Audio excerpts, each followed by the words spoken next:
I did promise a tour of my Harry Potter Everything journal. This is not my most recent one, but I have been getting in the habit of doing a tour of my everything journals. My most recent one is this one. I started this notebook in the 1st of June. So I'm a bit late with the tour of my Harry Potter Everything journal, but better late than never, I guess. So let's switch cameras. Okay, so this is the family so far. I started with this A6 Galen leather, and then I jumped into Moleskine expanded notebooks or Moleskine daily planners, as they roughly have the same amount of pages. This is the first one I started using as an everything goes. I used to work with my notebooks with a very specific purpose, you know, one for only media I watch or consume, and that's all I would log in that particular journal. Another one that will be just for my morning pages and my thoughts and my feelings. Another one specifically for, I don't know, what I read. So before 2023, I worked with several notebooks as my journals. And this is the first one I started using, you know, as an everything goes, even my to-do lists, like even my planning. So all of these journals also play a small role in my planning process because these are the notebooks I take with me everywhere. So if I need to write down a to-do list of, or for example with my first one, where is it? I started using this one in September 2023. This one made me fall in love with these particular notebooks, you know. This is like an A5 slim. For example, Leuchtturm. This is, you know, textbook A5, and Moleskine is about an inch shorter in width.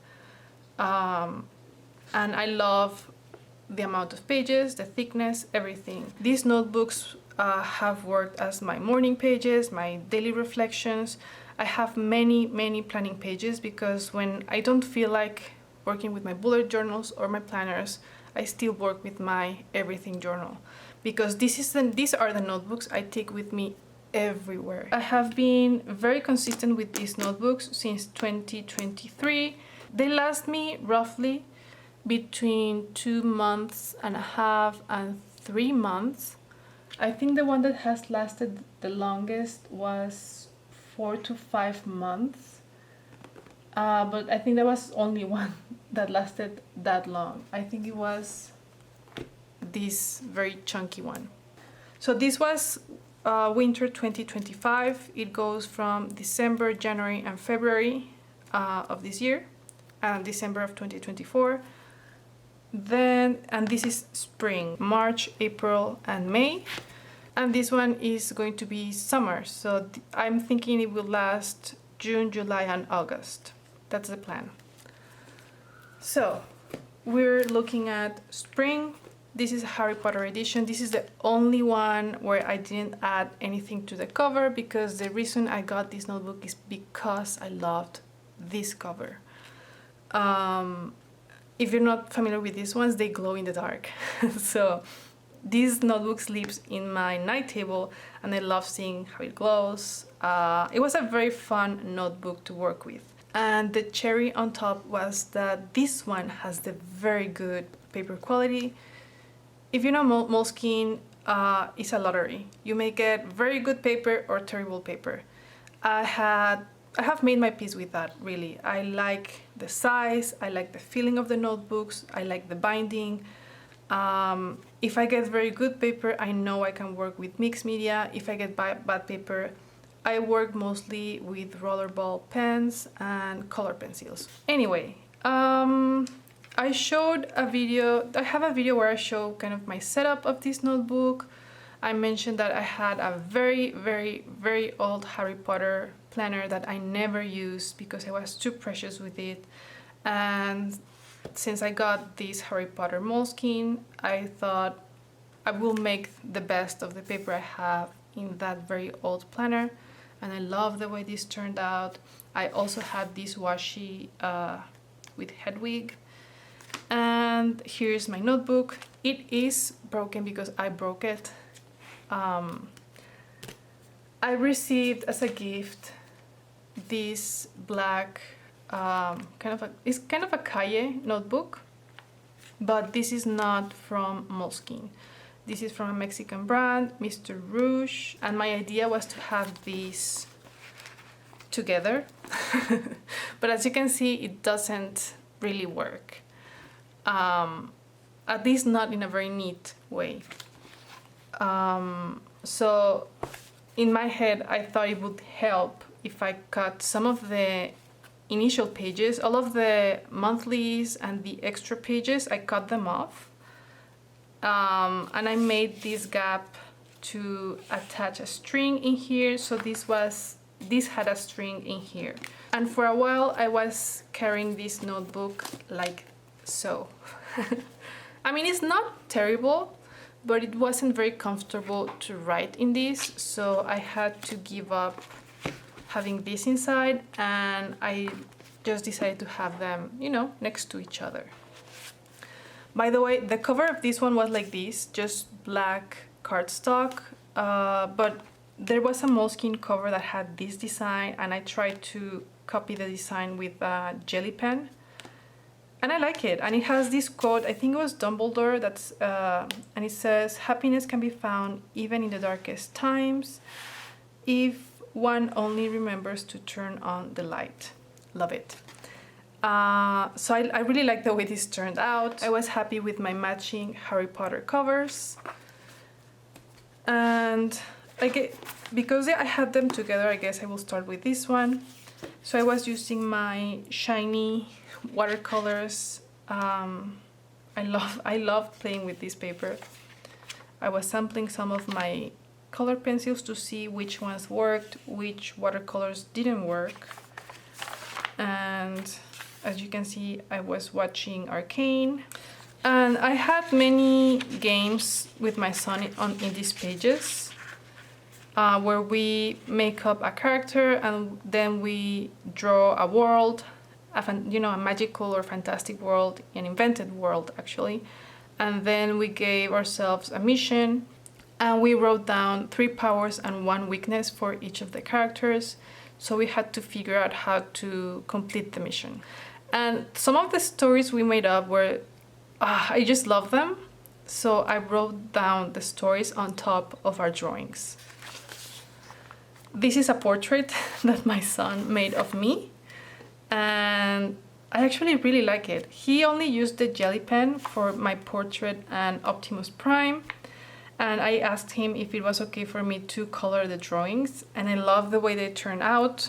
And I may very well use these as a future cover for my everything journals.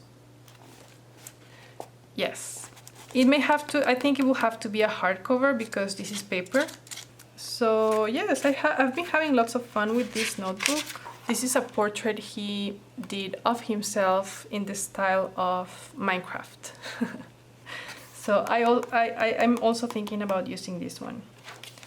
Anyway, this is the beginning, so I don't think I will break any future notebooks because it did make it uncomfortable to work with this being broken. So it was a nice experiment. I did try, but I don't think I will break any future notebooks. More pages from that very old planner I mentioned. I've been starting my notebooks with a poem that I find inspiring. My previous one is not exactly a poem, it's a text on how everything in life is art. This one has a poem by Charles Bukowski. I absolutely love this poem, so it really set the mood for the whole notebook. Over here I have some notes on a video by Ryan Holiday, the author of The Daily Stoic, and I have this tab and this highlighted because this kind of became a sort of mantra. Even today, I'm done with this notebook, but I wrote this in my current everything journal because it really pushes me to make the best of each day. So it says, treat your body rigorously so that the body is not disobedient to the mind. So I like to repeat this to myself in the morning, and treating the body rigorously in the sense of make sure I eat right, not just the things I crave, but to eat healthy and to exercise even if I really don't feel like going to the gym. So yes, these are some notes on a Ryan Holiday video. Wherever I have these tabs is because I either have a quote or a note or a reflection that I want to come back to and remember. This is an example of one of my to-do lists in my everything journal. I've found that when I stay within the same notebook, it's easier to not lose track of what I'm writing. These are very random notes and trying out some new pens, fountain pen, I think, yeah, different pens. These were also from some videos I watched. So a little thought on the obsession with making things aesthetic and perfect. I think that messy notes are absolutely gorgeous. I think they show how we really think, how we process things, and how our hand tries to keep up with our mind.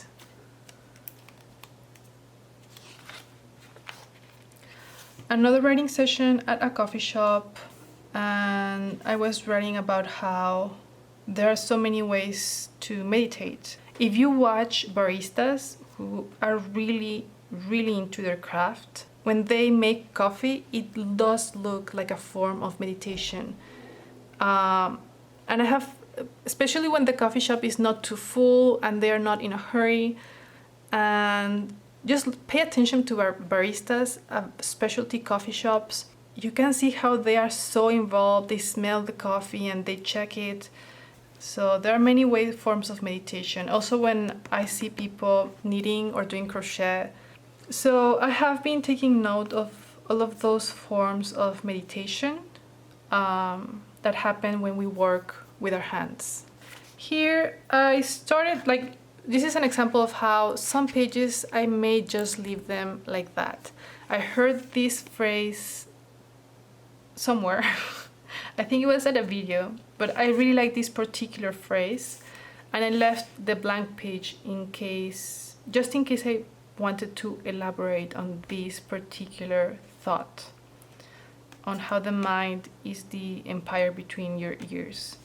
But as you can see, I didn't write anything. I left the phrase as it is, and that also works because it lets it stand out. Here I was writing down how my ideal morning would go, but I only wrote down 2 things, so I probably got distracted and never finished.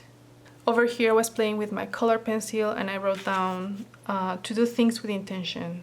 Like a self-reminder to do things with intention. This is from the song When We Were Young by Adele. So I love this quote. I wrote it down and I was playing with my color pencils. Over here I started a short story, that's why I have these. So these little flags, the yellow ones, are when I start a short story that I want to come back to and continue working in it. I do continue my story in a notebook where I can track it from beginning to end. So I come back to these yellow flags and I look at the story I started, and then I try to continue in a notebook specifically for short stories so that I don't lose track of all the different parts, if that makes sense. Anyway, here I have an idea of what's the story about, and I have it in my index under the blue under the blue midliner. Over here I went to a coffee shop. This is one of those times when I just don't feel like writing, so I always have, let me find it. This is where I carry my color pencils, at least a selection of colors that I really like. So when I sit down and I have no idea what to write about and I don't feel also like describing things, I try to do a drawing of the coffee shop, with color and then with ink. And these quotes, I didn't write them in the moment.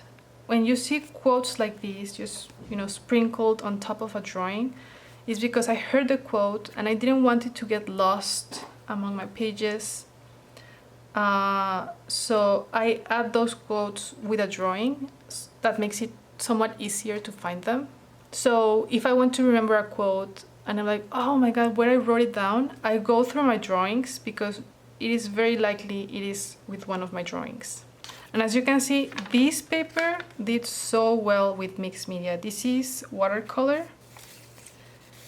And, you know, it's kind of dark. I have heavy amounts of paint in here, of watercolor, and nothing came to this side.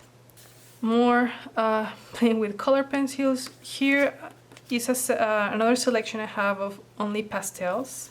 So, and all of these are quotes from Method Writing. If you're into writing or any creative process, I strongly recommend that book. I really, really like his approach to writing, you know, on just showing up in front of the page every day. Write down whatever comes to your mind and look for some lines. He calls them transformation lines, and then dig deeper into those transformation lines and you find some very, very interesting things. That's a wonderful, not only a wonderful writing exercise, it's also a great exercise to process emotions and, you know, to dig into your thoughts and your mind. You can find some of his videos on YouTube. I actually discovered him and his book through a video on YouTube. I will link the video in the description below. I love his interviews, love his approach, and I strongly recommend at least the videos because the book reads more like a class or a manual because it's based on that. But at least the videos, if you're into writing or even psychology, strongly recommend it. Here I was playing with a new set of watercolors and my color pencils, and I love, love, love, love these color palette. This one and this one. These two color palettes, I absolutely love them, and I'm definitely coming back to these two. Here I have a quote by Margaret Atwood. I love this quote: "Be bold and mighty forces will come to your aid." I also do this when I have a quote that I know I want to remember and I know I want to be able to find it easily. I just add some color and I write it down and it really pops and it's very easy to find. Another quote from the book Method Writing. And I did several attempts at doing self-portraits. I did several attempts, but the forehead is always very short. And that's pretty much it. That's the first half. Like this is the end of my May pages. I hope you found this video useful. If you have any questions, ideas, recommendations, go ahead and leave them in the comment section below, and I will see you in the next one.